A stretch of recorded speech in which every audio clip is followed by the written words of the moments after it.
This is a previously recorded episode from our former podcast. We Used to Live Here is one of our favorite books of all time, and I think you're going to see why. It is a controversial one, but we both love it with our entire hearts. So enjoy the episode, and we will see you next week for the new book that Marcus Kliewer is coming out with called The Caretaker.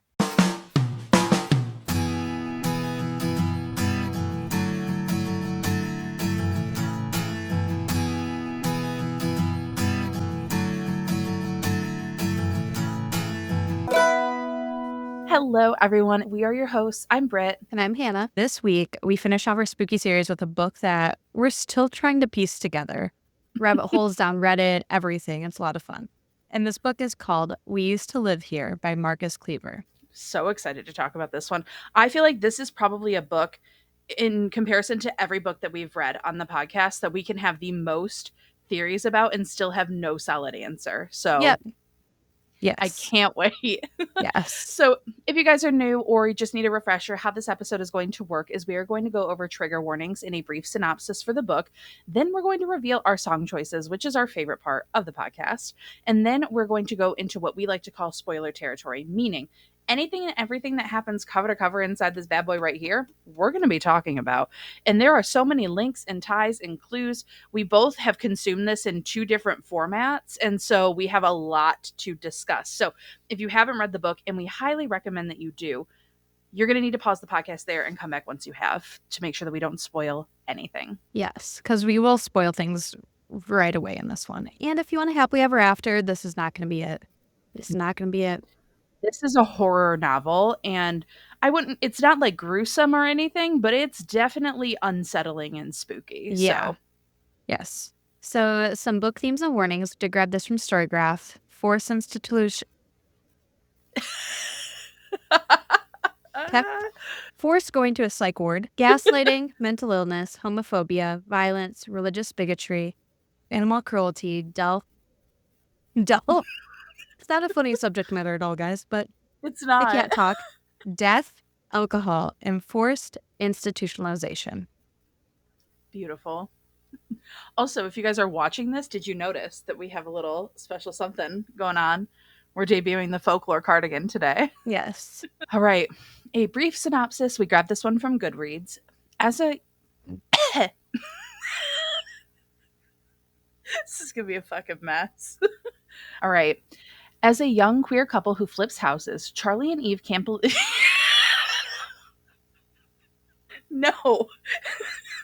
Sorry. Everything is fine. Okay, we're good. We're good. Yeah, we're totally fine. Okay. All right, let me try it again. No, we can do this. We can do this. As a young queer couple who flips houses, Charlie and Eve can't believe the killer deal they've just got on an old house in a picturesque neighborhood. As they're working on renovations, one day there's a knock at the door. A man stands there with his family, claiming to have lived here years before, and asking if it would be all right if he showed his kids around. People pleaser to a fault, Eve lets them in. As soon as the strangers enter the home, uncanny and inexplicable things start happening, including the family's youngest child going missing and a ghostly presence materializing in the basement. Even weirder, the family can't seem to take the hint that their visit should be over, and when Charlie suddenly vanishes, Eve slowly loses her grip on reality. Something is terribly wrong with the house and with the visiting family. Or is Eve just imagining things? Dun, dun, dun. I'm glad we made it to that. We kind of did. Everything's fine. So now we're going to talk about our song choices for the book. And for once I found a song, I was chilling. I was good. Now, I feel like we had opposite experiences this time. Yes. So I went the route of searching up playlists and stuff for movies and vibes that I feel like had a similar feel. So I actually found this song and decided to pick it off of a playlist from The Strangers because it felt very much like The Strangers-esque to me. And so my song this week is Trouble by Cage the Elephant. Okay. I know the band. I don't know if I know the song. Maybe I know it. You might, but... I went through like a million songs. Literally, I thought I had a song yesterday, and I was listening to music today, and I was, after like going through the book basically a third time, this is what I landed on. And I really like the vibe. I'll tell you my honorable mentions. Yes, please. First, 2 Taylor songs I was going back and forth, My Tears Ricochet and Question. Ooh. Interesting, right? And then Down with the Sickness by Disturbed. Mm-hmm. But I ended up going with Stuck in the Middle with You by Steelers Wheel. I feel like we went for a very similar vibe. Yes, similar vibes we landed on. Similar vibes. Yep. As soon as you said that, I was like, that sounds very similar to this. I'm excited to hear you talk about that song though, because I immediately started singing the chorus in my head once you said it. So I am excited to hear how we feel like this ties back. Now, everyone, buckle up, strap in. We're about to take you on a journey. We're about to take you on a journey through a book that we still don't fully understand. Nope. I've listened to it twice on audio and skimmed through the book. Hannah's listened to it on audio, is almost done listening to it again, and has almost basically reread the book while writing our outline. Yes. So we both consumed this about 3 times, and we still have more questions than answers. So this is going to be a really speculative episode. We're definitely going to talk about the plot, but there's so many open-ended pieces. Yes. And so many theories. So yes, do not continue unless you want to be spoiled. But yes, if you want to kind of hear our take before you read it or listen to it, you could do that too, because you're still going to be confused going through. And I also think that if you listen to us talk about the plot, it won't necessarily take away from the creepy factor of being like strung together for you. Yeah. But I highly recommend reading this book first, especially, I mean, you could read it in a day. It's that yes. good. But yes, and it's continue on with us, whether you read the book or not, because we are going to take you to Heritage Lane. We sure are. And who knows what the address is? Yep. No one fucking knows. Nope. All right. So first thing that I do want to say is because we consumed this in both physical and audio format, I think that there are advantages and disadvantages to both now that I've done it. And if you're a person who likes to reread books and like really get into it, I would recommend doing both. I would personally recommend listening to it on audio for the immersive experience first and like just how fucking creepy this book is, and then going back and rereading it and seeing the actual physical clues and codes and ciphers and shit that's left in the book by the author. You miss all of that when you listen to it on audio. Yeah. No, this is definitely one that I love, that I consumed it both ways, because listening to it, I was like in shock, just like standing there. And then reading it, I like picked up on so much more different things. And the documents in it are really cool. Yes. Yep. This was a trip. Mm-hmm. Before we jump to how the ending was, how do you feel about the way the book ended? So the only thing that I knew going into this book was that it was very, like, it's being very hyped up for spooky season for good reason, in my opinion. And the ending was controversial and a lot of people didn't like it. I personally am in the camp that I actually liked it.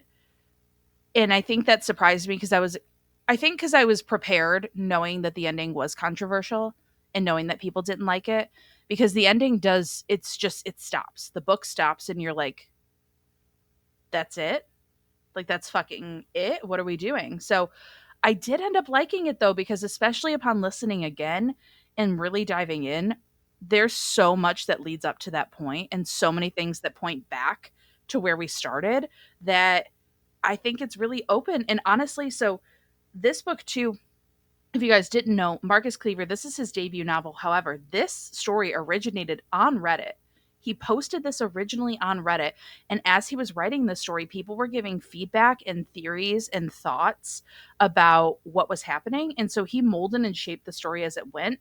And I heard that this is not like a standalone, that there might be a sequel for it. So I think that shaped my perception of the ending a little bit. Yeah, I'm right there with you. I too saw people kind of like polar opposites. Either people are like, this is 5-star, best read of 2024, and people are like, no, this book sucked. I'm in the first category. Just spoiling that for everybody right now. Yeah, we love it. So we have a few characters. In these characters, I don't know how we always end up reading books that we have to say, AKA this person, I know, AKA that person, and give them 18 nicknames. But in this case, like, these might all be the same person. They might not be the same person. They could be in multiple timelines. Who knows? We're going to talk about it. We're just going to do like an overview of like the main folks that we're going to talk about here. So we have our main character, our girl Eve. Like we said in a synopsis, her and her partner Charlie or Charlotte live in this house. And the family that used to live there before, well, really, it was just the father. So the father's name is Thomas, and he is married to Paige, and they have 3 kids, 2 boys, Newton and Kai, and a daughter, Jenny. And that's kind of like our core group of people. Yes. Eve does have some alternative names that we'll throw out later down the road. And Thomas has a supposed sister as well that could be Eve. I don't know. So, you know what? We don't know. We don't know. We will really talk don't about what know. we think later on, but we don't know who these people are. Yes. None of these people. Yep. And there is one other small little character. It's not a real character, but we do have Mo. And Mo is a toy from Eve's childhood. It's a little monkey in my head as this was being described with symbols. Yeah, it looked creepy as hell. It looked like it escaped from a 3-ring circus that is off the beaten path. Lorcan would not be at that circus. No. No, but like it felt very creepy to me. But specifically, Eve's has off-white fur and has very specific qualities that she remembers about him. But she cannot find that he existed anywhere. But he does have fun little he pops up in her brain as like a secondary voice. Yeah, basically. she's like her inner monologue is like that little like monkey on her shoulder. Yes. Right, that keeps talking to her. But it's the monkey with the symbols. Yep. So we start off. And so these chapters, like, I love chapters that have titles.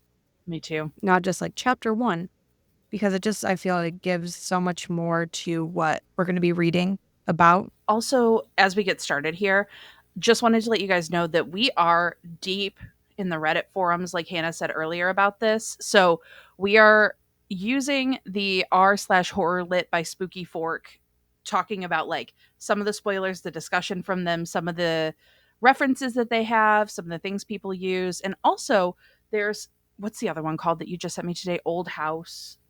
Oh yeah, the Old House Archive. That's The like Old the House official Archive. one. That's like Yes. from Marcus Kliewer officially. Yeah. Yes. So we are using that as reference points as well as the book itself because there's so much going on here. So the first line of this book, though, got me. Yes. Because it's just, they'd rung the doorbell unannounced on a chilly Friday night. Nope. Immediate nope. Do not let people into your home that you don't know. I am a faulty people pleaser, you guys. I took a very long time to learn how to say no to people. And even I, on like my worst people pleasing journey at the height of my steamroller era, where anyone could say anything, you're not getting into my fucking house. Like, no. And so on top of that, too, like you noticed that there was no car in like the driveway that brought this family. Yes. And like the dad's like, oh, yeah, we parked on the road because it was too icy. But you hiked up with your small children? Okay, suspicious. And like Eve talks about how she calls it her broken spidey sense, and she notices like irrelevant details. And so for like when she first meets Thomas, the father, she notices dirt on the father's coat. And so when I remember hearing that the first time and kind of glossed over, but when I reread it, I tried to pick up on some details that she points out. One thing I noticed, I'm going to bring it up now because I kind of highlighted throughout, is the color green. A lot of things are green. Interesting. So I don't know if I necessarily picked up on all of the green clues. It didn't happen till like later on, but then I started like noticing it more. Yeah.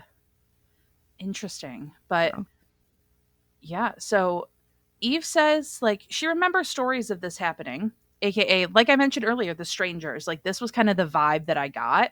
And she was like, why would they bring their small children to murder me? That feels a little gratuitous. Like, you know. And so she tries to play the my girlfriend says I can't. It's like when you would ask your parents if you could go to a sleepover and you didn't want to go, so you would go ask your mom and be like, Mom, I'm asking you, but say no. because they don't want to go. And then Eve takes a look at the look on little Jenny's face and gives in, tells them they have 15 minutes. And I'm just confused because Jenny didn't live there. Right? Why is she so compelled to see things in this house if she didn't live there? Yeah. We talked about it earlier, but there are various documents throughout the book. So it goes like usually chapter, document, chapter, document, chapter, document. So we'll flip between those. Just side note for everybody there.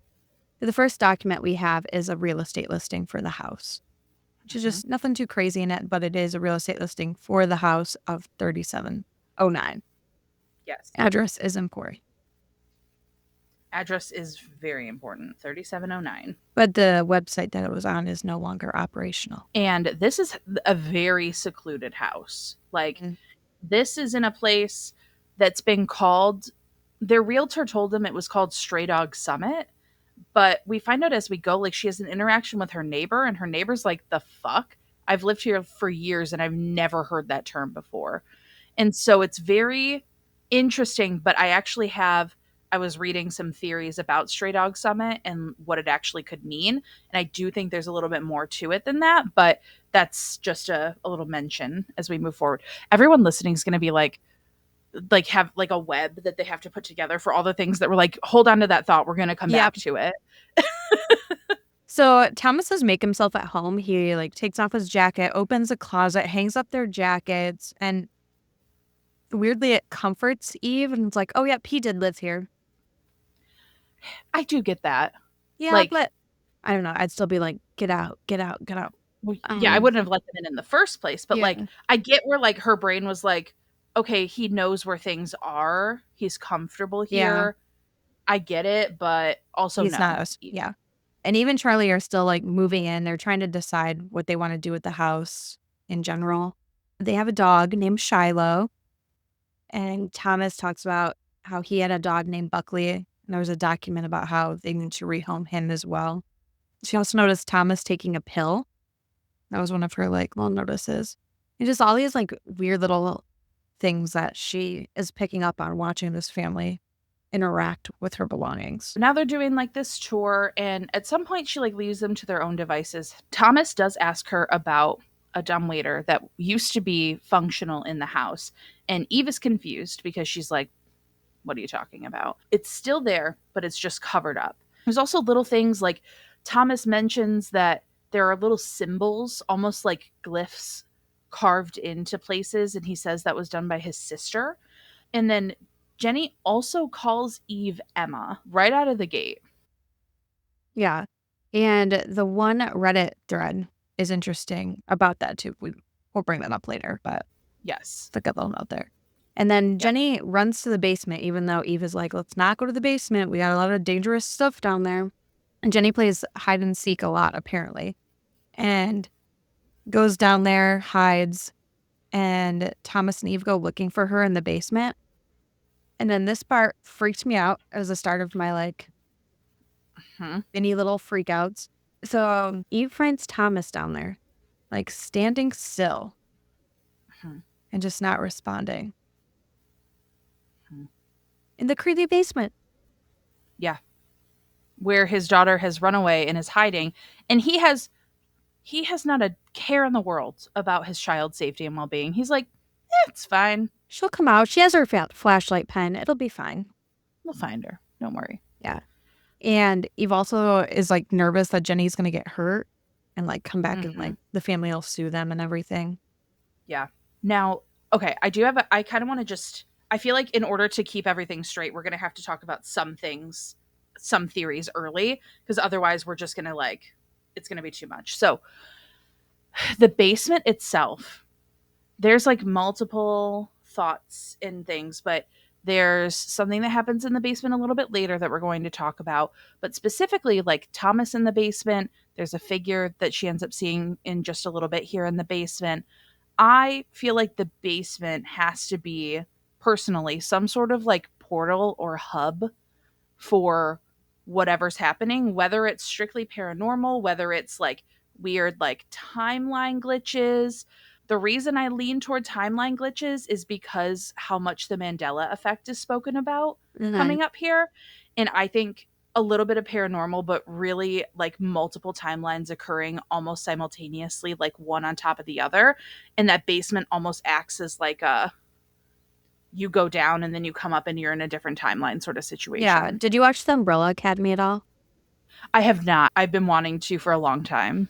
It's not really a spoiler because I won't go too in depth in like why, but there is Yeah. like a subway that like they go to, and you can Hmm. go to all these different like timelines.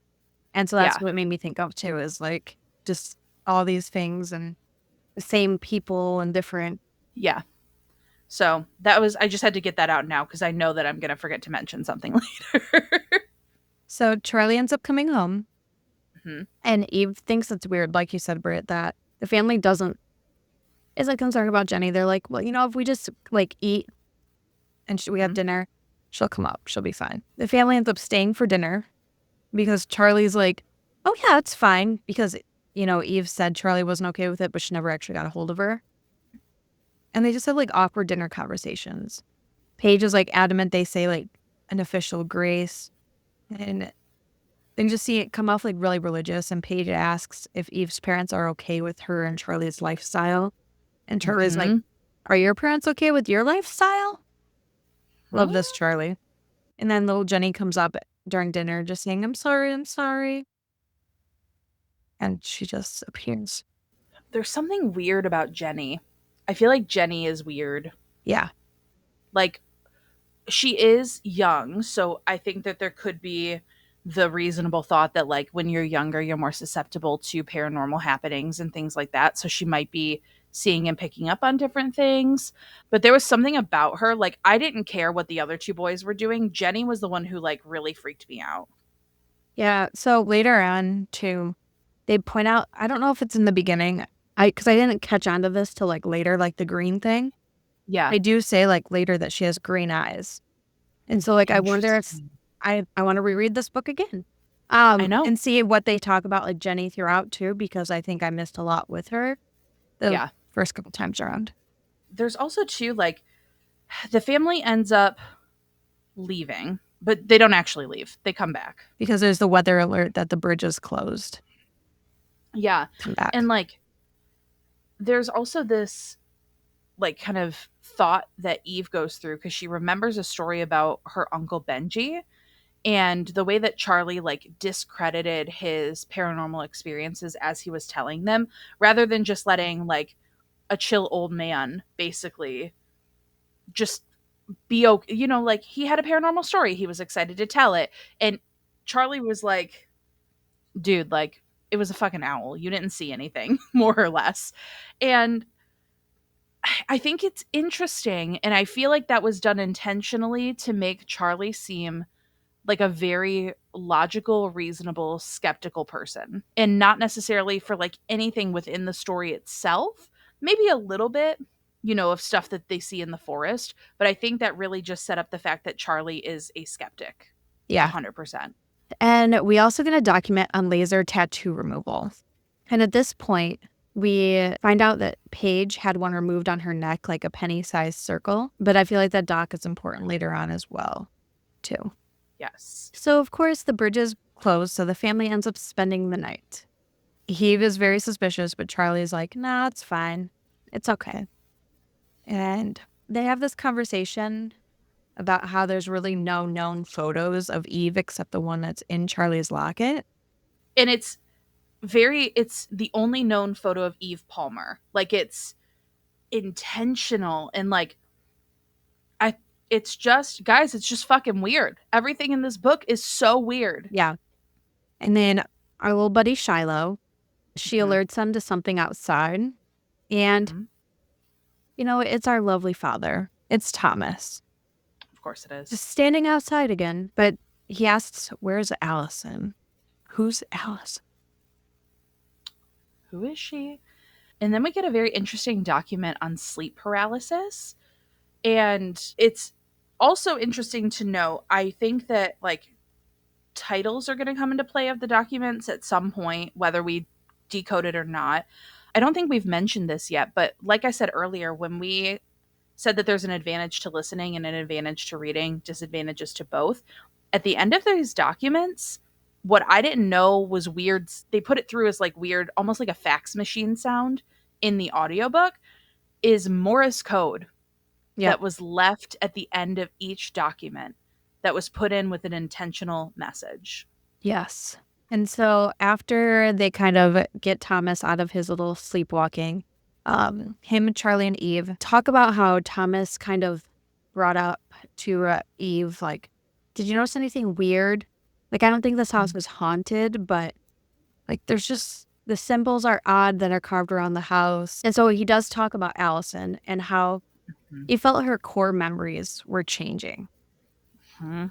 That like her parents weren't her parents, that these like religious zealots like came in, overtook them, that her brother wasn't her brother, that he like it turned out like really weird, and her core memories changed, and people she known all her life become strangers, and strangers became familiar, and it was a Mhm. lot of stuff going on, which is interesting that almost overnight Allison felt like everything was altered. Yes. And like little pieces that started to feel off. And she had a very different recollection of like what was actually, taking place than what people were telling her she was experiencing. And in this case, we always say things like perception is reality. In like when you're talking about life, people's perceptions are the realities. But here, like the perceptions that everyone has of everything are so vastly different. And there are so many potential outcomes, timelines, just weird situations where this makes you question everything. It makes you question everyone. The one reason that I think makes it harder to decipher is the fact that this is written in third person as well. So we're not actually getting like truly inside of the heads of anyone in particular. Except 2 chapters are written in first person, Hmm. which is interesting. Very interesting. So later that night, Eve like goes and kind of checks out the house, and she sees something in the basement. She thinks it's Jenny at first, like it's a child size shadow, but then it like morphs into an adult size thing, right? Just like a Yeah. Yes. shadow apparition, whatever she sees. And then she just slams the door, goes to tell Charlie there's something in the basement. Charlie's like, it's nothing. It's nothing. We'll check in the morning, like the actual morning, it's 3 a.m. And Eve's just like freaking out. But she trusts Charlie, right? And Charlie, like we said, is a skeptic. So she's like, it's fine, Eve, it's fine. Like, let's just go to bed. Yeah. And in her head, too, the voice of Mo is telling her once they're in, they never leave. And like that's her, when she said she had a broken spidey sense, I think that that's like the voice in her head that's taken on, the form of Mo. But it's like you have to hide once they're in, they never leave. And the apparition, the figure, the person on the stairs was probably the first time that I was like, oh, this is horrifying. The next 2 documents are about 2 different fires that happened. One at Mhm. the Kent County Memorial Hospital that was traced to a shattered gas lantern. And then another one at Yale City Town Hall. Broadcast notes of that. So interesting places that fires supposedly happen. One other thing to note too, that there's the typical call and response that's done quite a bit where it's like duh, now I'm like forgetting how to do it. Yeah, like Yeah. yeah. That and like clicking. Yes. There's like a knock, call and response, there's clicks. And first of all, if I'm in my scary house with a weird family, I'm not calling out for shit. I'm staying locked in my fucking room.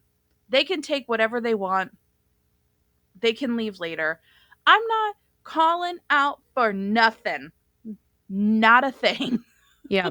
So when Eve wakes up, Charlie's gone. And so Eve goes downstairs and the family has just made themselves at home. Paige and Jenny are at the table. Thomas is making eggs. And Thomas is like, oh yeah, Charlie just left for town and said something about the basement being all clear. Like told me to tell you that. And I'm like, okay, like, what are they doing? And Eve's shocked that they're using the kitchen. And Thomas is like, oh, yeah, Charlie's kind enough to let them use it since the nearest diner is far away. But aren't you leaving? Like, aren't you Supposed to be heading out of going? town? Did you believe that Charlie had told them that? I thought Charlie. Yeah, I thought something happened to Charlie. Yeah. Like, for sure. And of Who said it course, didn't? right? You don't know. This Charlie.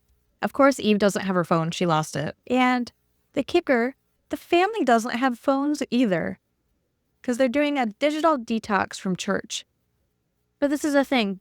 They're moving, right? This family's moving.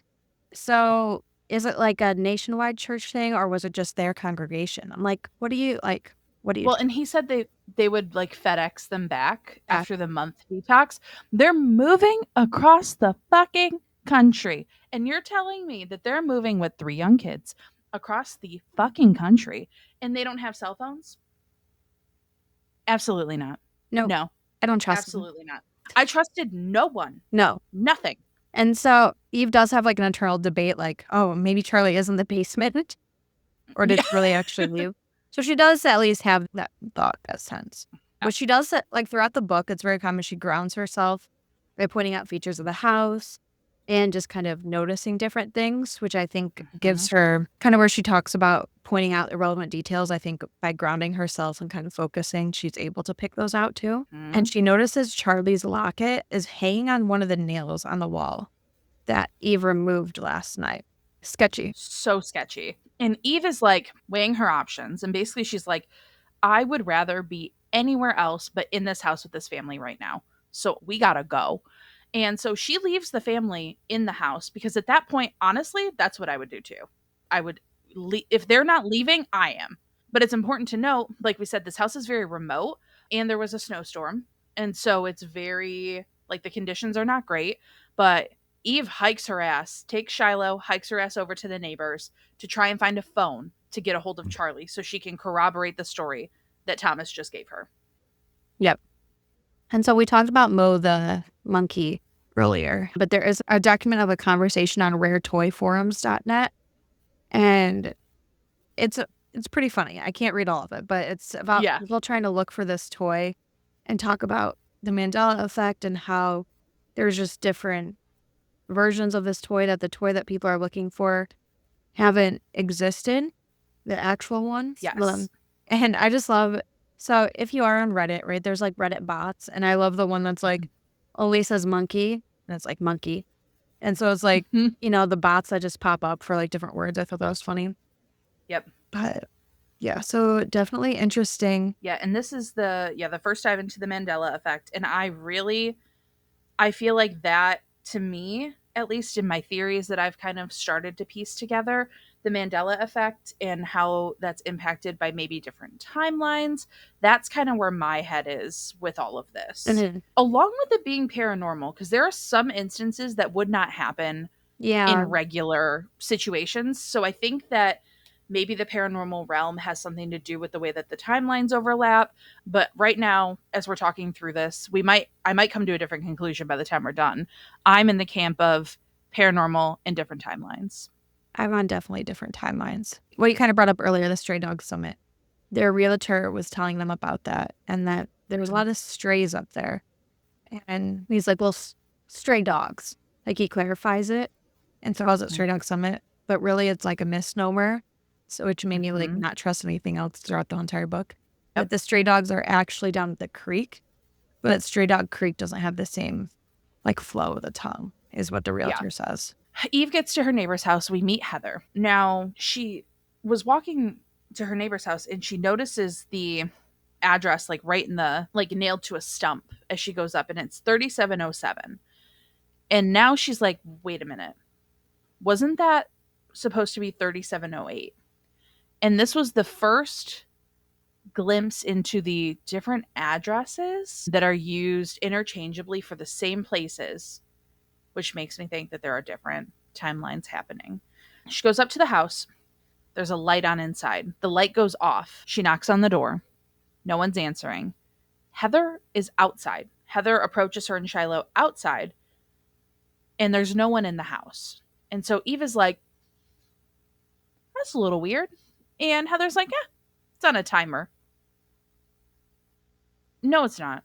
Heather, no, it fucking is not. No. But what was really interesting about this entire interaction before we get into the house and also the weird things that happen inside of Heather's house. Shiloh was okay with Heather. Yeah, I thought that was interesting. Shiloh was comfortable with Heather, and Shiloh got Shiloh's name because Shiloh is shy. And so the immediate trusting of Heather kind of put Eve a little bit at ease, but also she's like, something is not right here. Yeah. And Eve does bring up to Heather about like Stray Dog Summit or that there's a lot of strays. Heather's like, I never heard of that. Yeah. Thought it was interesting. And then this document here, which I have not really connected to the cold hypothermia. Like I haven't dug into that piece, but this is a document about a couple that was founded in Canada due to hypothermia and like some of the strange things that happened. So all I could think of is that somebody was cold. It was, yeah, I have not figured out how that ties back in. Someone else who's smarter than me can figure it out. So Eve ends up getting a hold of Charlie, but Charlie doesn't recognize her voice at first, which makes me think that it's a different Charlie. Yes. Yes. You know? I think we're just going to dive because we're far enough in now. Yeah. So I think that the Charlie that answered the phone is the Charlie from who I think wrote the Reddit post at the end. Or it's the Charlie from when Eve turns into Emma and they broke up. Yeah. And so they have been apart for a while. That's where I think it could have been her because later on too, they do like kind of the muffled talking. I think the same as this one. So that's what makes me think that it could have been Charlotte, like Charlotte at that time. And then they get cut off. Like they don't really finish the conversation. And so he was like, what is going on? Yeah. And then Heather mentions that she used to babysit Thomas and that all things considered, glad that he has a lovely family now. And we're like, what? Like all things considered. So Eve does decide to stay with Heather and like have some tea, you know, because she's like, I need to figure out more about this. Like she knows about Thomas. Like we need to figure out more. And then we get an ad, one of the documents for Spirited Away, showing in Rochester, New York, which we find out later was actually Eve and Charlie's first date was to see this movie. I saw this movie so long ago. I don't really remember it. I want to rewatch it because I'm like, what does it tie into? I need to rewatch it again. I have never heard of it. So we'll watch it together. It'll be our first date. And so Heather and Eve talk about the history of the house. She asks her, like, do you know how old it is, when it was built? And Eve was like, the records I heard were lost in a fire, which we saw the document for the fire earlier. And Heather's like, it wasn't a fire. They were stolen. That was a cover-up. So I'm like, where are these documents then? Where are these documents? What's really interesting is Eve mentions to Heather that she hopes that his sister ended up getting the help that she needed because, like Thomas said, Allison lost her mind slowly, like started replacing their family members. Her entire perceptions, her reality was warped. And Heather is like, Thomas is an only child. What? So apparently, per Heather's recollection of babysitting Thomas and whatever reality Heather's fucking living in, Allison or Alina wandered onto the property and lived with the Faust family for 2 years. She was unwell. They basically like more or less fostered her, is the story that she has. However, in Heather's recollection of events, there was an incident where Allison stabbed Thomas 37 times with the fountain pen. 37 times. Insane. So that is what Heather's referring to when she said all things considered. And as Eve is getting ready, like they're having this conversation, the phone rings and Heather's like, that's probably for you. Like you might want to go get it. But all of a sudden Eve's like, something isn't right here. Something is not right here. Something is wrong. What we forgot to mention is that Mo was there. Oh yeah. Eve's childhood toy was there, identical to what Eve remembered hers to look like, in Heather's house. And Heather says, oh, I'm so sorry, my grandchildren were just here, blah, blah, blah. But the house, minus a couple of toys, is immaculate, fully spotless. So the phone's ringing now. She's seen Mo. Heather gave her this really weird recollection about Thomas and Allison, saying that Thomas was stabbed, a whole like diatribe about this. Eve looks at the phone but also realizes that, again, they're in the house alone. The door is there's a door open now in the hallway with the phone that was not open before. So Eve runs off after this. She doesn't answer the phone. She takes Shiloh. She runs back to the house. Except before she gets back, first we get another document. And this is a police report of a man wandering the road by Kettle River in a t-shirt and jeans despite the super cold weather. Mentioned something about a psychiatric facility, 3 men in white suits, but all parties just disappear. And basically, due to the worsening weather, they just let the situation go. Yeah. Weird. So strange. So as Eve is rushing back to her house, Shiloh's still close behind her. So here's the green again, too. Now I like pointing out. Yeah. I don't know. I No, don't know if point it's it all significant out. or not, but so as she's going to, she sees a figure facing away, standing at arm's length from the tree line. And she can't figure out who it was. It was a child, an adult, and Eve could only discern navy green boots, blue jeans, and a white t-shirt. So I just thought it was interesting. Navy green boots. Yeah. And then she tries to call out to this figure, and it just remains still, and then it just dissolves into the woods. Yes. And then Shiloh runs into this cabin, and carved into the stoop of this cabin is the words old house. And this house is covered in papers, covered in now maps, papers. What we didn't know before, but we do know now, is that the Morse code does spell out something very interesting. Now, again, she walks up, it just says old house in the fucking creepiest font. There's some weird shit happening. Morse code says the old man with the scar has lived in the cabin for centuries and goes by many different names, is what the Morse code in all of the documents adds up to, which is quite interesting because now that she's at Old House with Shiloh, it's covered in papers. And Eve associates this with the story that Heather gave her that someone broke in and stole all of the records and documents. But then a creepy old man blocks her way out, and she notices things start changing almost in real time. And this creepy man says that she's not supposed to be there and that the people in her house are not what they look like. I'm sorry. And then again, just for emphasis, the Morse code read, the old man with the scar has lived in the cabin for centuries and goes by many different names. Yes. And one of the notes she finds too before interacting with this man, I thought was interesting. It says, if he followed directions properly up until this point, Red Lake will be bone dry. At its deepest point, there will be a steel hatch in the ground that leads to a house of refuge. A middle-aged woman will be there to provide further instruction. If her son has passed away in the last year, leave immediately and backtrack your route to the last house of refuge. Ensure the woman does not follow. And like there's just more different things. And then it's like the guide in Lansdale is a fucking fraud. Do not listen to a word he says. And so time moves slower in the Brenda mines. Yeah. So it's like all these different timelines, and makes me think too, and it's like, well, if her son has died in the past year, you're in the wrong timeline. And I have this book actually on my shelf. I haven't read it yet, but it's like, if this book exists, you're in the wrong timeline. And so I just think of that. I'm like, am I in the wrong timeline because this book exists? And so that just what makes me think of that from this too. It's just interesting. Yeah, it's very curious. Now, this interaction is like, it's obviously terrifying, but the old man is really just trying to get Eve to get the fuck out. Like, he is terrifying just in like his presence and being, but like he really is just trying to get her away. Yep.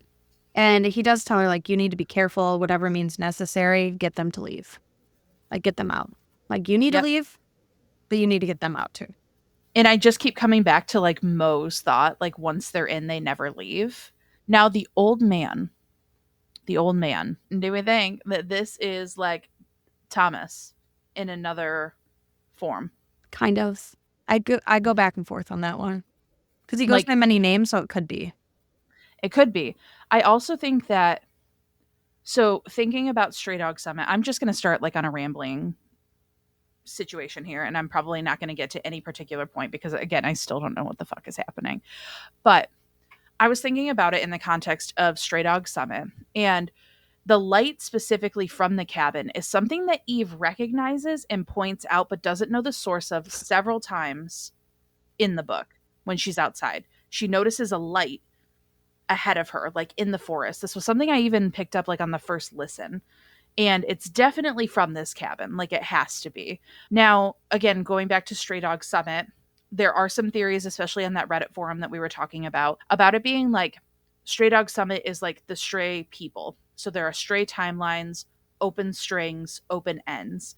And for me, the old man is almost like the epicenter of it. And because he's been there for centuries, he's been trying to gather as much information as possible, in my opinion, to try and save people, to at least get answers. Because, like, he's been there for a very long time. He is helping Eve. But I also think there's a chance that it could be Thomas. And it could just be this, like, every reality is slightly altered. Like, when she's in the cabin, she's almost on a different plane of reality. When she's at Heather's, she's almost in a different plane of reality. It's almost like this entire town where it is said that there's only one way in and one way out, like exists in its own like bubble of timelines. And I'm sure none of this makes sense because I'm just talking out loud trying to make sense of everything.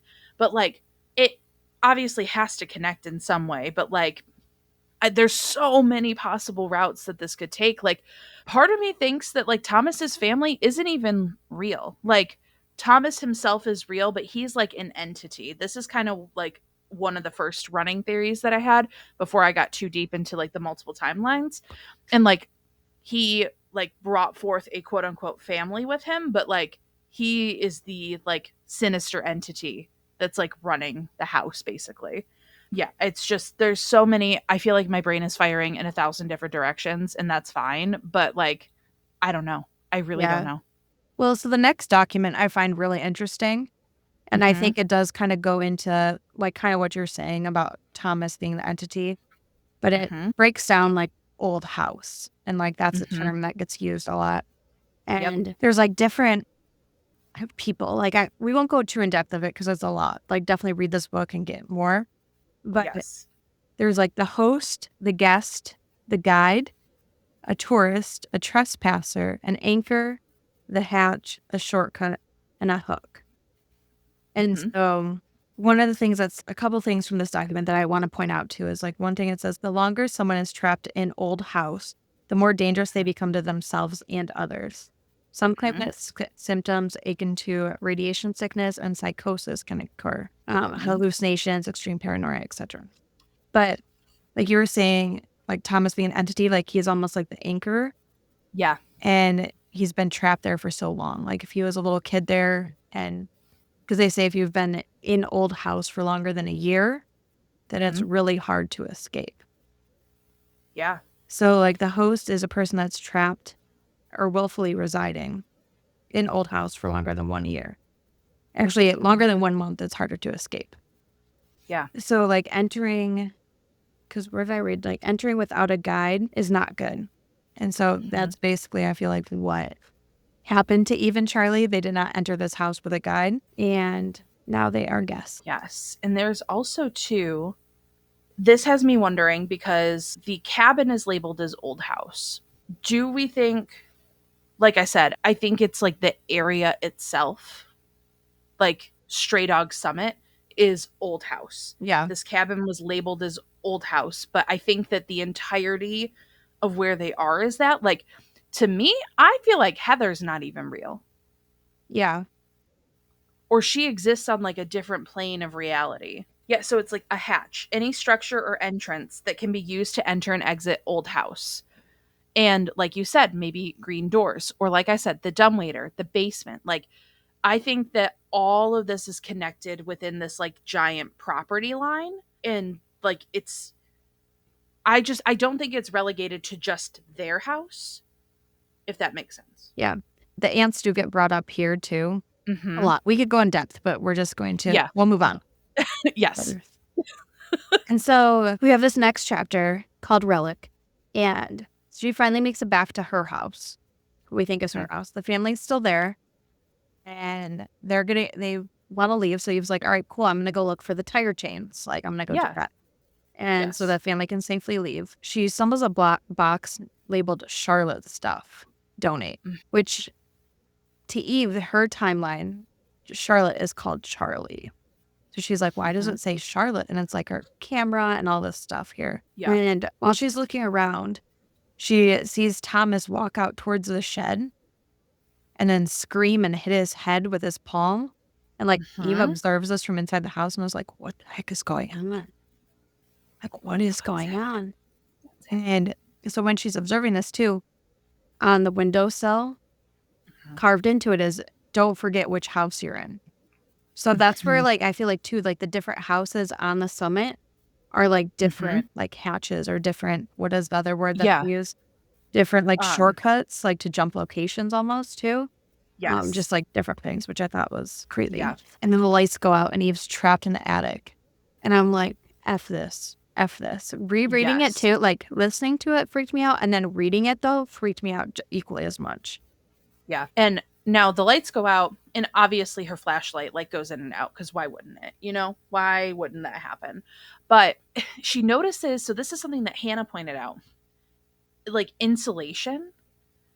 And it's very akin to like a psychiatric facility or like a solitary confinement type of thing. That's where Eve ends up at some point in her timeline. Like in one of these timelines, one version of Eve ends up in a psychiatric facility. Also, Allison spent time in a psychiatric facility in some form on some of these timelines, wherever she existed. Yep. Yes. And so there's like a creepy woman that's jaundiced in a hospital gown that like peers at Eve, and then the hatch opens from the attic and Eve is free. And I did lie. I said that there was 2 chapters in first person. I thought this chapter was, the next one was in first person, but it's not. Okay. But sorry. Yeah, but I did think, how could you lie to us like that, Hannah? How could you? It was the other Hannah. Hannah too. I did think that the creepy woman in the jaundice hospital gown was the same person that was in the basement. Unless you're in the camp that thinks that the person in the basement was Charlie originally. I don't think so. But no, I don't think so. I think the woman in the attic was the woman in the basement. Yeah, I think that's just somebody that's trapped in the house. Yeah. Seems like a lot of people get trapped there. Yes. Then the next chapter is super random. I don't know if you felt that way, but it's definitely it's in there. It's called Light. And it makes me think too that maybe because as she tumbled down the ladder from the attic, she like hit her head into the banister. So now like going back and like I wonder if it was like a shortcut, like she went to the different timeline. So, like this next chapter, she's thinking like you have to hide. But she wakes up in like this small room with beige walls and a window that overlooks a pond, and that she's been here for months, maybe years, and she doesn't really know. It just cuts off like she wonders. Yeah. And then she wakes up again and she's back in the house. So I'm like, I don't know. Yeah, something like got her back. Anyway. Yeah. Interesting little chapter there. It was. And so Eve comes to, Thomas and Paige says she was screaming for help. She fell, passed out. She tells them that she saw an intruder upstairs and she thinks it could be Allison. And Thomas is like, it's not possible. Probably a squatter. The house was empty for a while.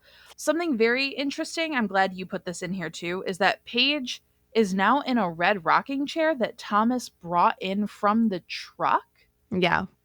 For her back problem, she says. But like, who is hauling in conditions that they said were too icy to even drive the truck up to the house, pulling out an entire rocking chair into a stranger's home that you should have been leaving hours ago? So I thought this was interesting too. So Kai in this, we're going to call it timeline. This Kai, he's described as like disinterested by it all. Like he thought Eve was making up things for attention, which I just thought was interesting. Like I feel like it just kind of helps to, I think, place who Eve is in this timeline. Yes. Of like how the kids interact with her.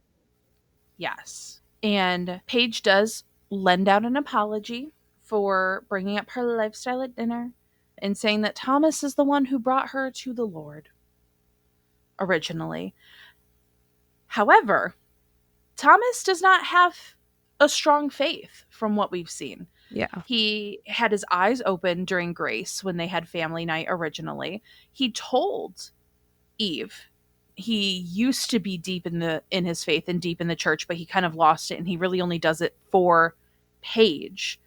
And so for Paige to be like, well, Thomas was the one who brought me to the Lord in the first place, I thought was a little odd. Mhm. And Eve just starts growing more and more suspicious of the family, as she fucking should. Right? I'm suspicious of the family. I'm suspicious of everyone and everything. And she believes that the family is trying to make her look unstable. And she keeps like thinking about how like Allison was losing her mind. Mhm. And she's like, oh. Yeah. And so we talked about earlier that Eve lost her phone. So she like hears the chiming of like a phone going off. And so she rushes up and she accuses Kai of stealing her phone and like takes the phone out of his hand, and Shiloh starts attacking the kid. Poor puppy. We won't talk about that, but yeah, I know. the puppy lives. Like Shiloh attacks the kid, and Kai gets aggressive against the dog, and like Kai freaks out and is like, that psycho and her dog attacked me. And it turns out that like it wasn't even her phone, but she's like, I swear it was. And I feel like it's also like that like perception Mm-hmm. timeline shift too, which is Yep. interesting. And then this part that changed, I'm like, what? This in the room upstairs where she had confronted Kai, there was a stained glass window. And now there is no fucking stained glass window. It's just gone. It is replaced by a regular window. It is gone. And she's like, the fuck? Literally, what the fuck? Yeah. She's like, okay, the phone thing, whatever. Maybe I was losing it. But this window, like, I know for sure that there was a window with a tree. Yep. And now it's Yeah, gone. it was an apple tree, very Wow. specific. And even Thomas, like, he remembered the stained glass window from when he supposedly lived there. So then we have another document, and this one was called Recovery, and it's about lost hikers. And this one, again, we didn't see like a super close connection to, but worth looking into, or again, worth having someone smarter than us put the pieces together on our behalf. Thank you. Yeah. Well, so sorry, real quick. Oh, don't go ahead. No, go Like ahead. re-looking at this document too, because it says like this one, her and her companions, the people that got lost in the hikers, that they were in a blizzard and they came across a 1950s style hotel. And they were sheltered there for weeks, and they were picked off by an unseen force, dragged through what she calls doorways to different places. So I feel like this document was picked out because it was like, is it interesting? Yeah. And was it the Kettle Creek Motel? Right. You never know. But finally, the family is leaving. Finally. Eve walks out of the house and sees Charlie's truck idling next to the family. And at first she's relieved, but then she's immediately worried that Thomas is telling Charlie a very skewed perception of the events that have taken place and are continuing to make Eve look unstable and unhinged.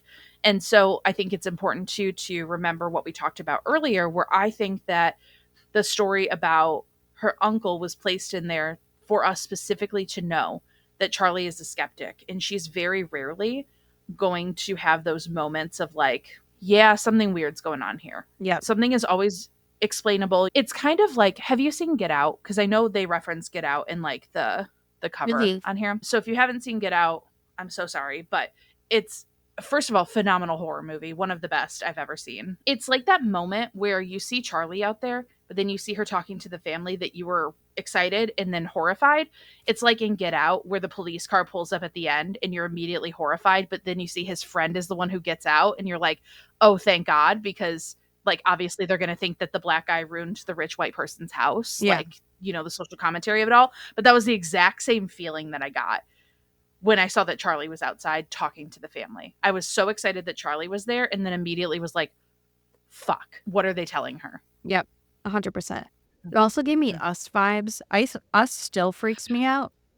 Us is I think horrifying. too much of it, but it's just like the ultimate people, like, yeah.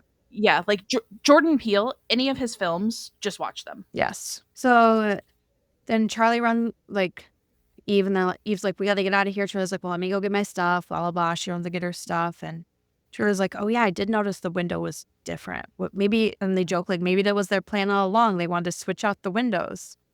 Mm-hmm. Anyway. Okay. But I don't believe that the Charlie that went inside is the Charlie that came back out. Yeah, I could see that.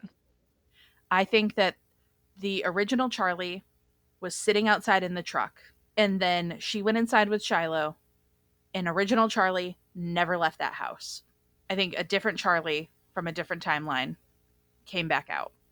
And the anticipation of her coming back outside and Eve's anxiety was so stressful. Because she's watching her like walk through the house and like turn on the lights and watching her silhouette move through, and she's just waiting for something to happen. She's waiting for like a menacing figure to pop up in the window, and it doesn't. Charlie comes out unscathed. But given the events that we're about to talk about, I just don't believe that the Charlie that went in is the Charlie that came out. I'm looking back at like the old house doc, and I'm like, could she be, could she be a guide, or could she be a tourist or a trespasser? Well, and Eve spends more time at the house than Charlie does. Yeah. Guys, just read it. Just read it. Yeah. And girls, yes. Ladies, everybody, people. So the interrogation, like we don't have to go too in depth of it because it's a lot, but it just is interesting. And I was rereading it, and I don't know about these guys. I don't know. What was your thoughts on the interrogation? So I thought, so it says like they tried going upstairs, they had an argument, there was a bunch of like stuff that happens that feels kind of akin to what Eve has been dealing with in some ways. In others, it feels a little crazy. But Andrew, like, I think that he had the beginnings of what was described for Allison and what Eve thinks she was going through, where her perceptions and the reality around her were changing as time was going on. And I think that this was just kind of like another one of those scenarios where like it's just showing like the layers and how many people, how big of an area this can affect. I don't necessarily think that these people are tied directly to them, but was more so put in as like dude, this was insane. And that something very similar also happened to them. Yeah, I thought it was interesting just how, like you said, it was just his reality is just being altered, and he doesn't feel like himself, and he doesn't want to seem crazy because he's like, I feel like this is real. So I thought that was interesting. And then this part, this is where, I mean, I guess I feel like I said this like 3 times already so far. It's fine. But this is really where I was hooked in this next chapter. Maybe it's called Getaway, and I just thought of Getaway Car and just, I know this, like, I was in the thick of this book too, but this is the scene where I like, as I was listening, I like put both hands down and I went, no fucking way. Yeah. So Charlie and Eve arrive at the Kettle Creek Motel, and it's like missing some letters, so we assume that it's Kettle Creek Motel. And the front desk lady is like just disinterested. Let me finish after this chapter. Like, she's just not there. But yeah, like, all right, 1 bed, 1 room, 1 night. Yes. This hotel is interesting. And it takes them like so many tries to like get into the room. Like Charlie's key doesn't work at first, and she tries Eve's, and then she's like, 10th time's a charm or whatever. And then they get in there, and Eve, she's like, oh, I found your locket hanging above the fireplace. Like, that's weird. And Charlie's like, oh, one of the kids must have done it. And then Eve does ask Charlie, like, do you think I'm crazy? And Charlie's like, who isn't? Then Charlie's like, wait, is this about the window? Like, I saw it too. Maybe we're both losing it. And Eve's like, just kind of shakes her head, and Charlie's like, no, the attic person. Charlie kind of reassures her, like, we'll look at it tomorrow. Hey, we can call the authorities to come out if that's it. And no, Charlie just still continues. Is like, it's a rough day. Anyone would have lost their mind being trapped with that family. And just kind of reassures her, you're not alone. I'm here always. And then Eve says that she is starting to feel like Allison. Because of the window, because of everything, she said she just like doesn't know what's happening between like the phone incident, all of this stuff. And she's like, I would bet my life that was my phone that Kai had. And Charlie's like, you're just stressed. To Eve's like, and I thought this like motel was abandoned when we drove by it the first time. All these different things. And then if you guys remember, there's only one way in and one way out of this town, and you have to pass by this motel. Yep. So now it's not abandoned. Charlie's like, trust me, if you were losing it, I'd be the first person to point it out. And he was like, that's true. And it comforted Eve just a little bit. But she turned to face Charlie, and a voice in Eve's head whispered, "She isn't her." And it wasn't Mo. It was the voice of something different, something far worse. And it told her again, this isn't your Charlie. And Eve is like, huh? She remembers Thomas saying something that Allison used to test them and ask questions about the past and just to see if they were actually her family or not. So she does test this Charlie and is like, "How did we meet?" Charlie's like, "What? Are you testing me?" And Eve's like, "Just please, I know it's stupid. Just humor me. Please, the whole story from the top." So Charlie passes. He tells the story of when they first met. They went to see Spirit Away. They fall asleep. However, this part shook me to my core. Eve wakes up at 3 o'clock in the morning because there's a buzzing sound. And so she pulls out the phone, and who's calling? Eve Palmer. Eve Palmer is calling Eve, which means that someone has her phone. Yep. The one that was lost that she couldn't find. However, when she answers the phone, the person on the other line is Charlie. Charlie is currently asleep in the motel bed with her, in the room. And Eve is like, what the fuck? On the phone, this Charlie is saying, she's not me. I never left the house. Something is wrong. You need to leave, escape, never come back here, never come to this house. Shiloh's not the right dog. Something is wrong. Then she hears something happen on Charlie's end. She hears footsteps.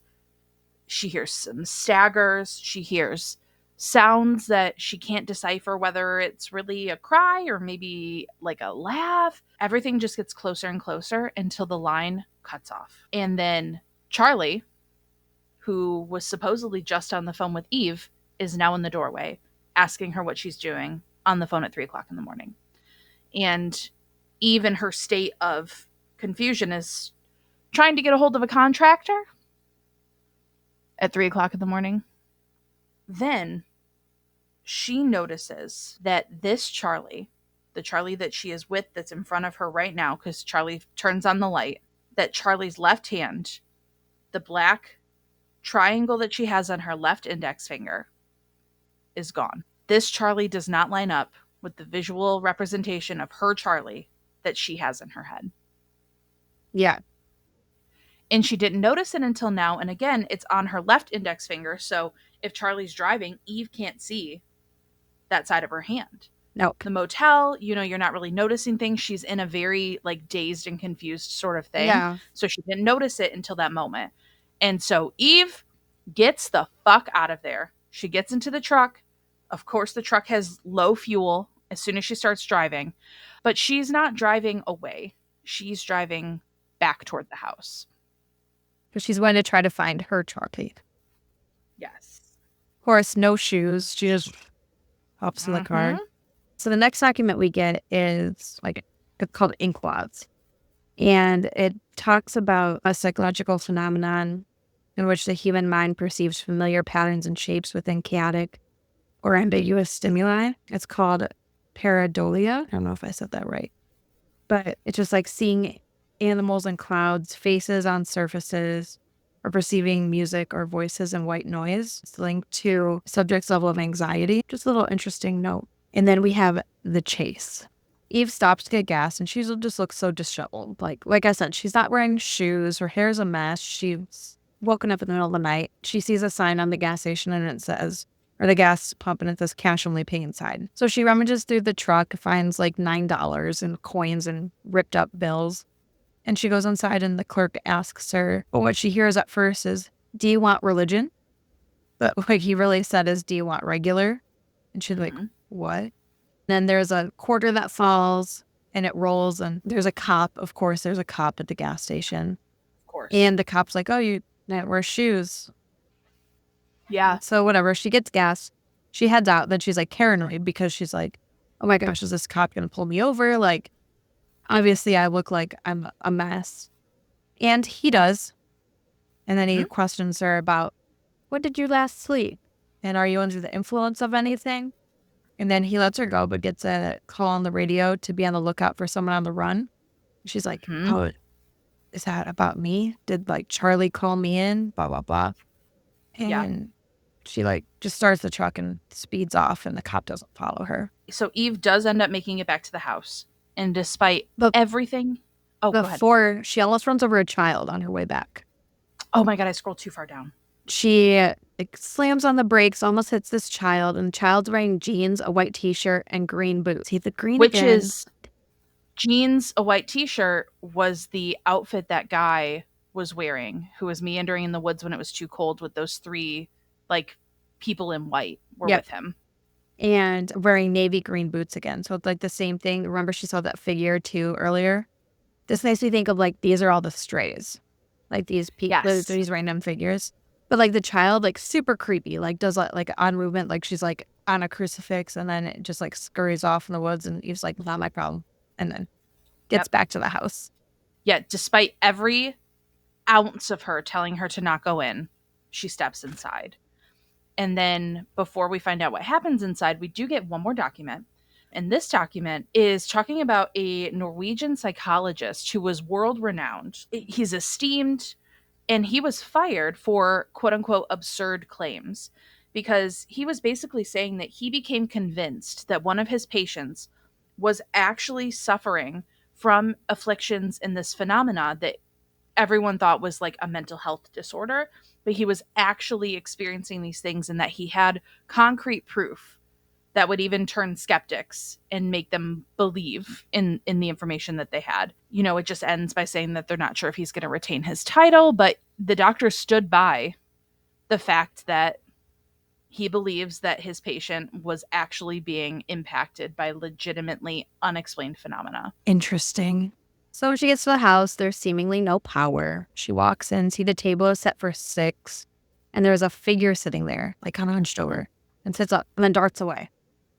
Oh, suspicious. Suspicious. I think that was Jenny in my brain. Could have been. Then imposter Charlie, so the Charlie from the motel, calls and tries to talk to Eve while she hears real Charlie's voice asking Eve for help. And then the creepy attic lady is there telling Eve to hide. There's just so much going on right now. It's so much going on. And you also hear somebody counting down from 15 up above. And so then Eve rushes out, finds herself in a room that's unfamiliar in the house. And she's like, maybe this is the nook that Jenny was hiding in. And this is where she finds the green door cracked open with a cryptic circle glyph on it. She's wandering deeper, and there are paintings and photos of this house in very different stages. So there's one of a family. So she recognizes Thomas and someone to look like his sister, his parents. However, Thomas looks like he was added in after, digitally imposed, photoshopped, popped in at a later date. Something is not right about Thomas being in the image. As she was looking through the rest of the pictures, none of them had Thomas in them, except for the ones that were imposed with Thomas. There's a picture of Allison's dad, and he's wearing a shirt with a ring of eyes, which was the symbol that was carved into the places. And so she's like, what the fuck? So what's going on with Thomas? And then she finds a note. And this note was written by Allison. And I'm going to read the letter. We're going to cut out a few parts, but just so you get the gist of it. But it says, quote, "You are not who they say you are. Thomas, quote unquote, Faust, is not your brother. He has been living, scratched out, trapped here since long before the house was built, before the trees were planted. He changed your memories, warped your family, forced himself into your life. Despite what everyone around you says, your name is not Alina. It is Allison. Allison Faust. Your father is Elijah, and your mother is Vera. The religious zealots who replace them are not real. They are mimics. Thomas, or whatever force controls him, wants to drive you mad, wants you to stay locked up here forever. He's making you see things, making you doubt your own sanity. What are his motives? The more you fight the charade, the worse, underlined, it gets. There's only one way to stop it. You have to play along. Make him show his true face. Then you strike." Yep. So she tucks that little letter into her pocket alongside Charlie's necklace. This is when she notices ants. She follows the ants that lead her to another Charlie. I think it's her Charlie. I think that this is the Charlie that went into the house and never came back out. Like the ants start to like encase Charlie, and Charlie tells Eve she's not supposed to be here yet and that she needs to hide. Yes. Which is also suspicious. But it reminds me, now that we talked about it, of in the old house where it says, if the woman's son has died, go back. So I'm wondering if she's saying, you're not supposed to be at this timeline yet. Like, you're not supposed to be here yet. Something is like, I feel like maybe it ties back to like the timing of things and how things are lining up. Yeah. Who knows? Especially because the yet, like, Yeah. it's not, you're not supposed to be here. It's not, you're not supposed to be here yet. Yeah. And then the green again, I want to know, I got to go on Reddit. I might post a Reddit about it and see if anybody has already. Let's do it. I'm ready. Then a woman appears after Charlie is being like eaten alive by ants, right? I think kind of gruesome. A woman appears with vivid green irises. You know who else has green eyes? Me. But also Jenny. Jenny's weird as fuck to me. I don't know if Jenny's real. I don't know if she's like one of those weird entities. I don't know if she's like another anchor, like presenting as a young girl. Yeah. Like, something about Jenny makes me very unsettled. And I say that as the entire book makes me unsettled. She hides in like this wardrobe. Then all of a sudden she gets like a supercut of Allison's memories. Like they just all come flooding back to her. It's like she describes as like an entire lifetime condensed into rapid fire slideshow. So vivid, so intense. Eve could almost hear it, see it, as if the memories are playing out right there in the shadows of the wardrobe. Some of these memories are like young Allison as an only child, a strange boy wandering out of the woods, which would be young Thomas. And that's when Allison's world began to transform. Her parents, too, were like very hippie-ish in these memories, if I'm remembering correctly. Not religious at all. Yep. She also has the memory of like Allison stabbing Thomas. Oh, I just made a connection. Because she was gonna... So she grabs the hammer, heads out, and now she's noticing that everything looks different. And she says that it's decorated like a 1950s dream house.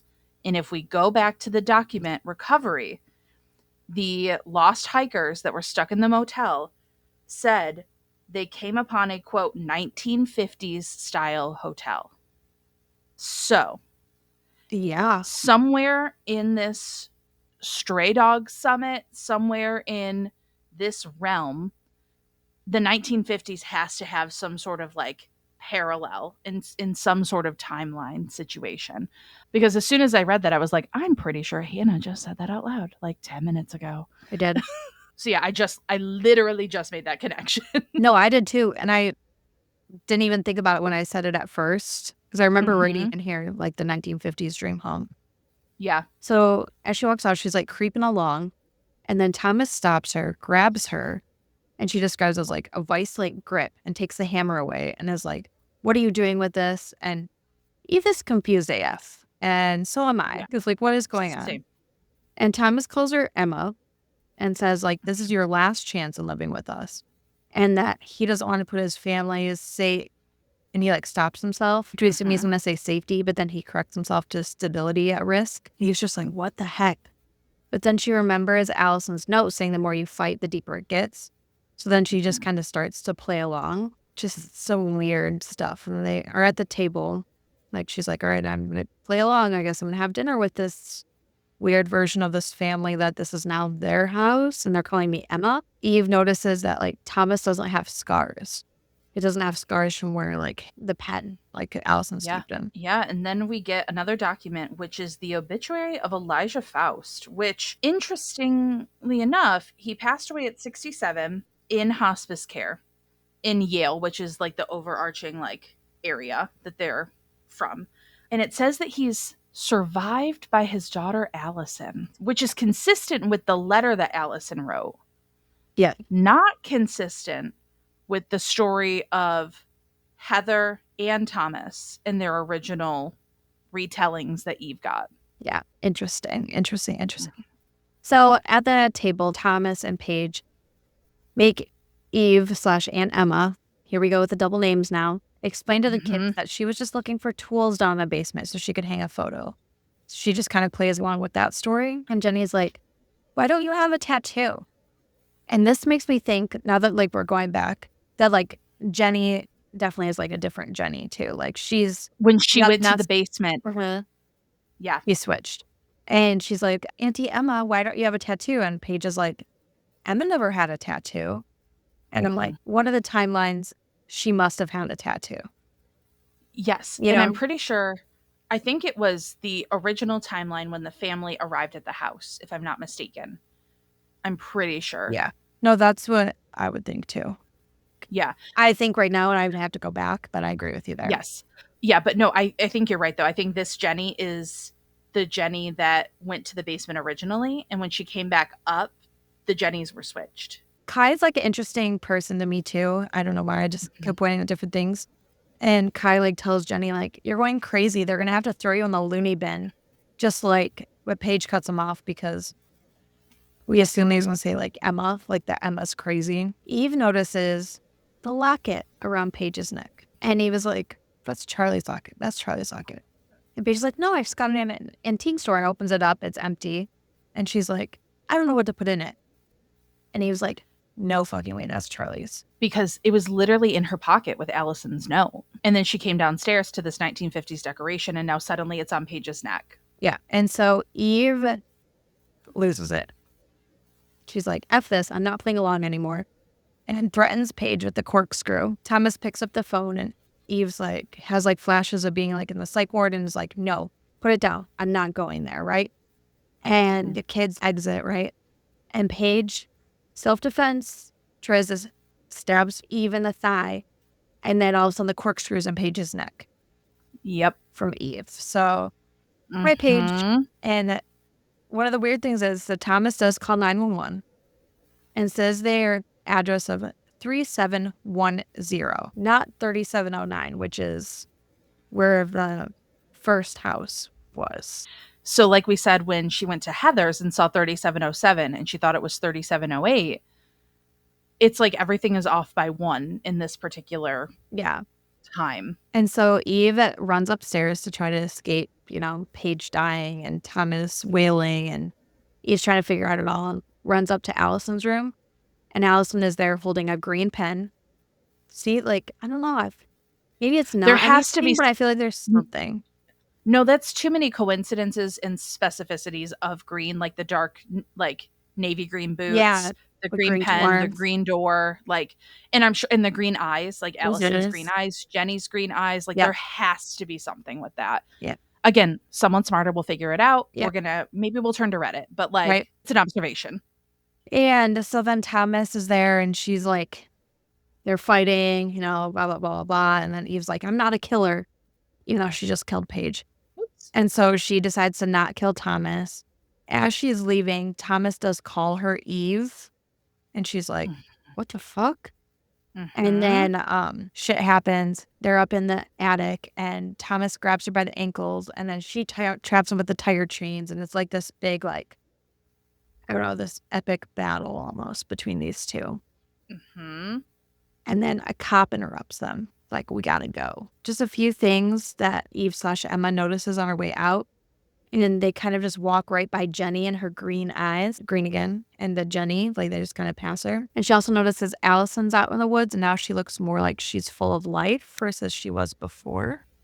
I feel like this is like the main story-ish, like ends with an excerpt from an unaired episode of America's Bloodiest Crimes. And it talks about the Faust family massacre. And it's Eve/Emma's interrogation of right after like the event. And, you know, this is like Eve from the original timeline is now as Emma remembering different things. So, like, this interrogation is just like crazy. After this, we find out that Eve/Emma is locked away in a criminal psych ward called Greenwood Green Asylum because the judge let her off with insanity. Yeah. Yep. And she's like denying that she's Emma. Yeah, she says people keep calling her Emma Faust, but she's not.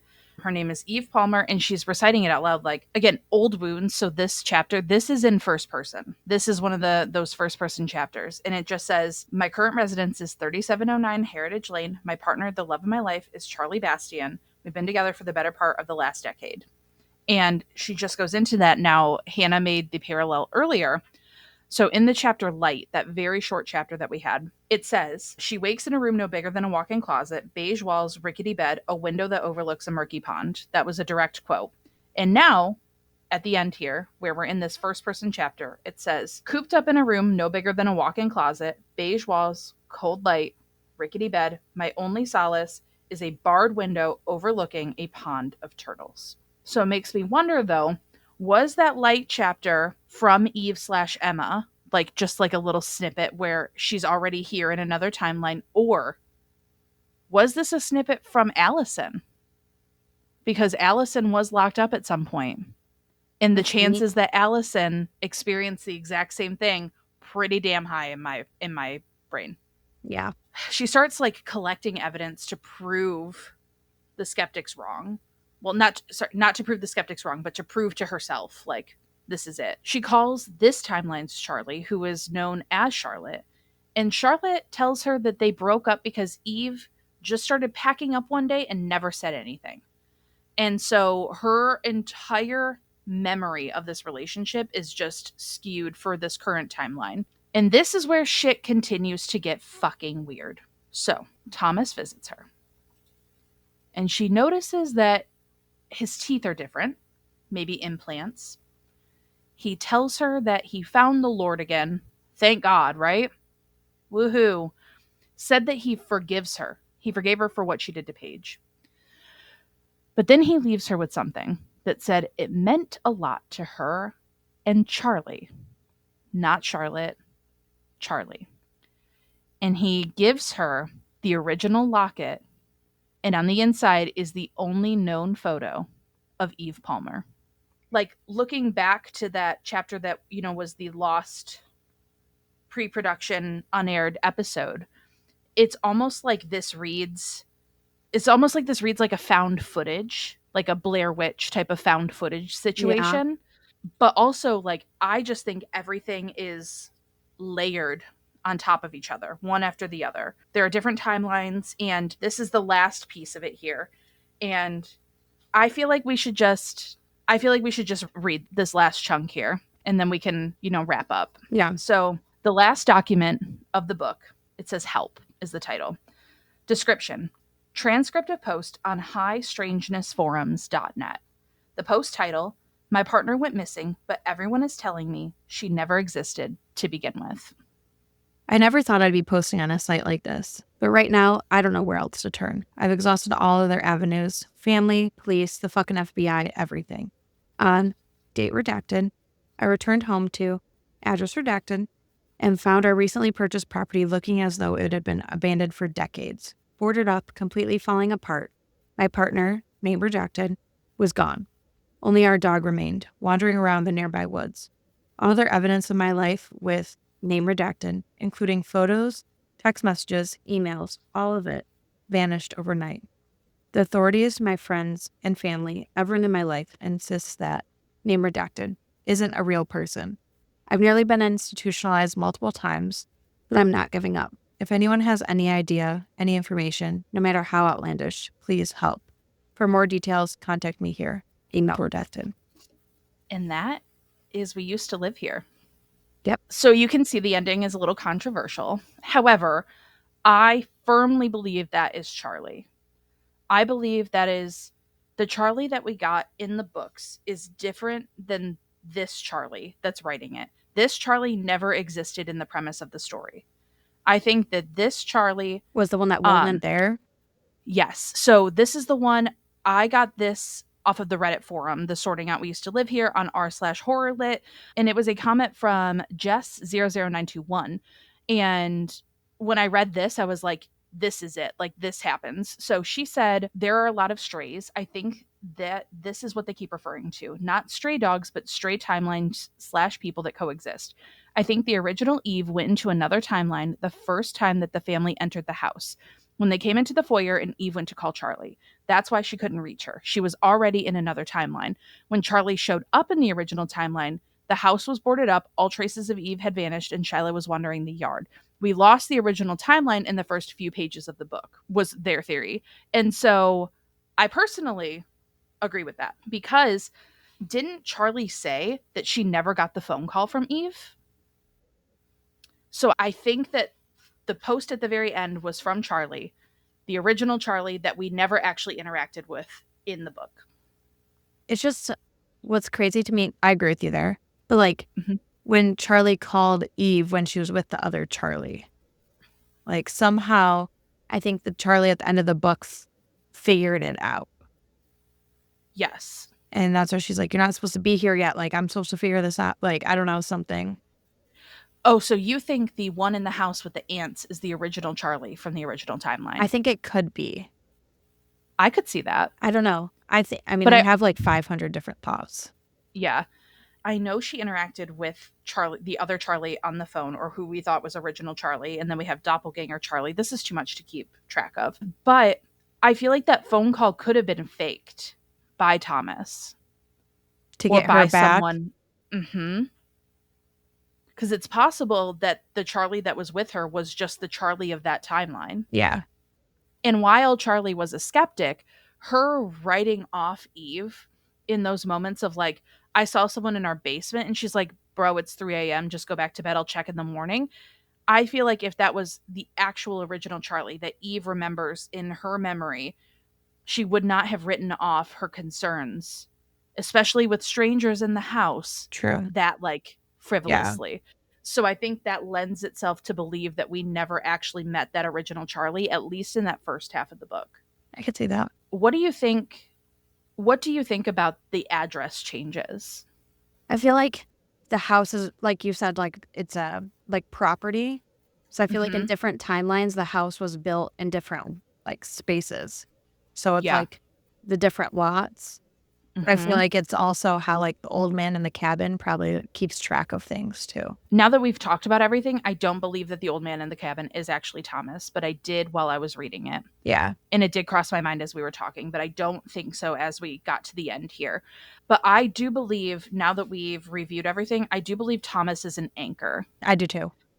And Thomas is the one. Thomas, I feel like, can almost transcend timelines. Like, he's almost in control of everything. Yeah. Because I think he's like the entity. Yes.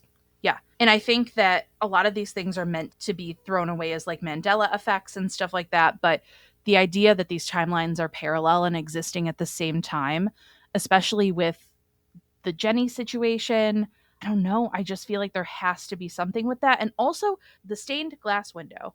I need to know what the fuck happened with the stained glass window. But if we're going on the idea that Charlie pulled up, the house was boarded up, and Eve was already in another timeline, when Eve stepped into that house, it changed. It was gone. So maybe because she changed timelines, like I just ordered it on Kindle because I had credits. So I can search things now. Beautiful. I have it in all different forms. All formats available to Hannah. I want to search. There was 53 mentions of the word green. Interesting. So Jenny, sorry guys, we're going on a green tangent real quick. No, let's do it. So Jenny's pen, her flashlight pen, is bright green. The card that Thomas hands to Eve is a green font, and Jenny has green eyes. And they like mention that multiple times, like Jenny's green pen, Jenny's big green eyes. And there's a green walled guest room. There's a gnarled apple tree. Oh, that's interesting. With dark green leaves. Yeah, that's the stained glass window. Yeah. And then we talk about the green pen again, talk about a green door. And in one of like the posts, it's like evergreen.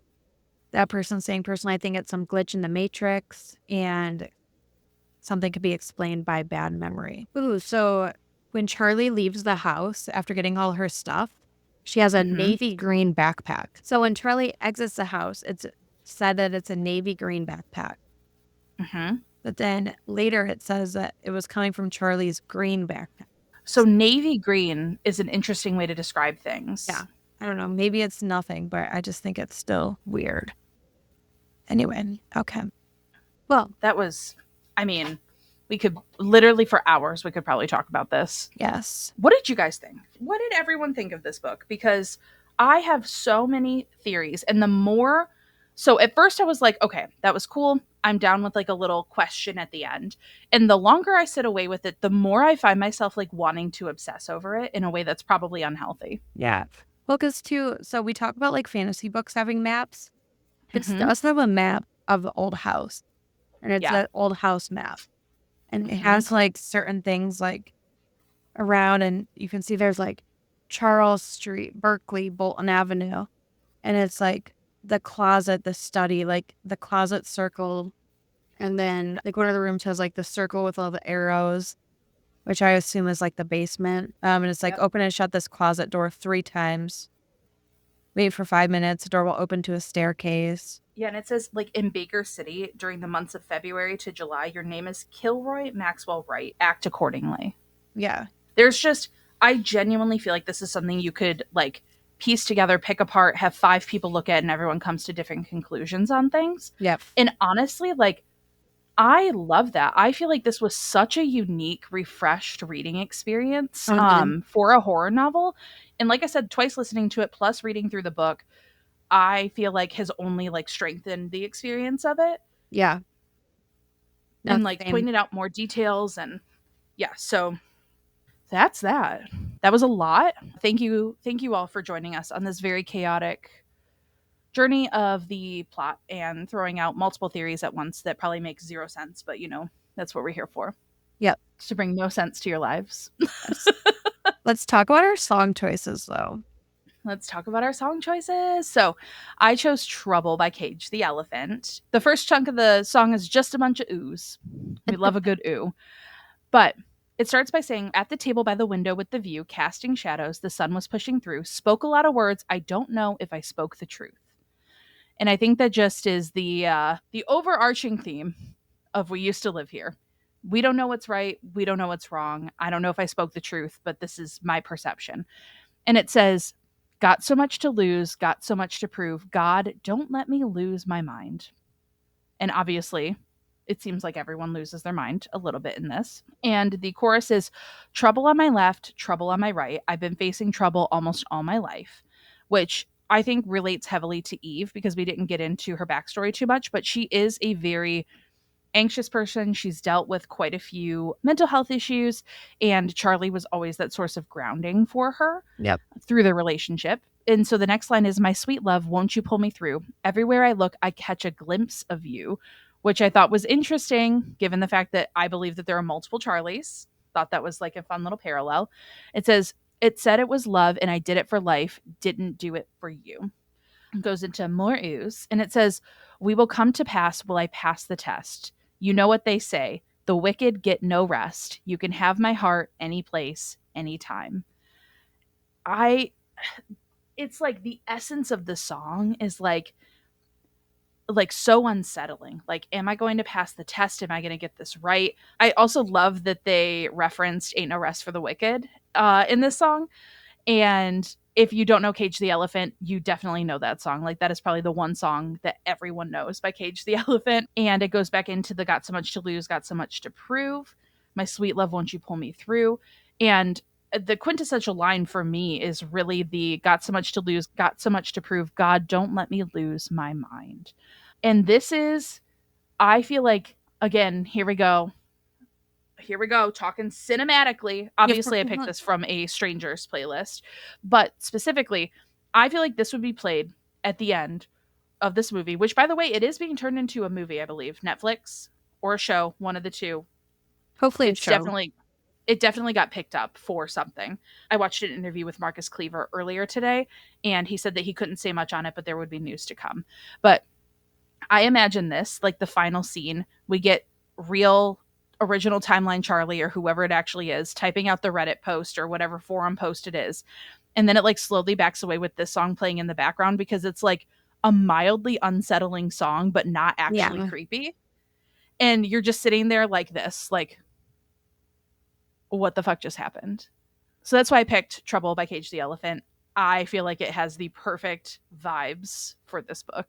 Yeah, no, I can see it. I Mm-hmm. like it.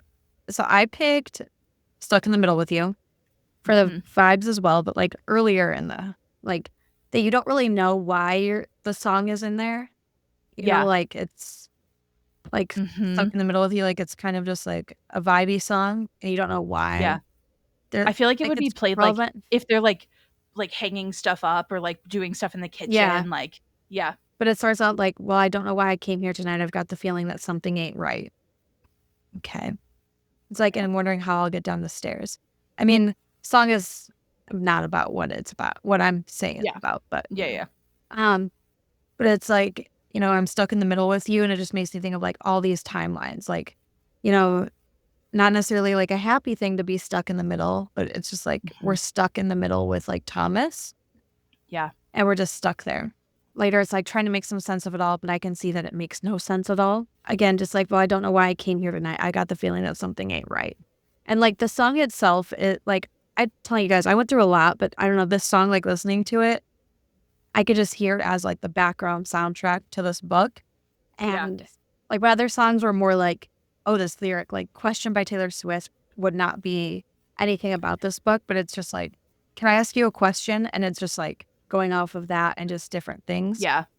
But this one is just, it's mostly for the vibes and just like certain lyrics out of there that I'm like, yep, Mm-hmm. I could see it just Yeah. being in there. And it's just like this stuck in the middle, like stuck in here. Yes. But I love it.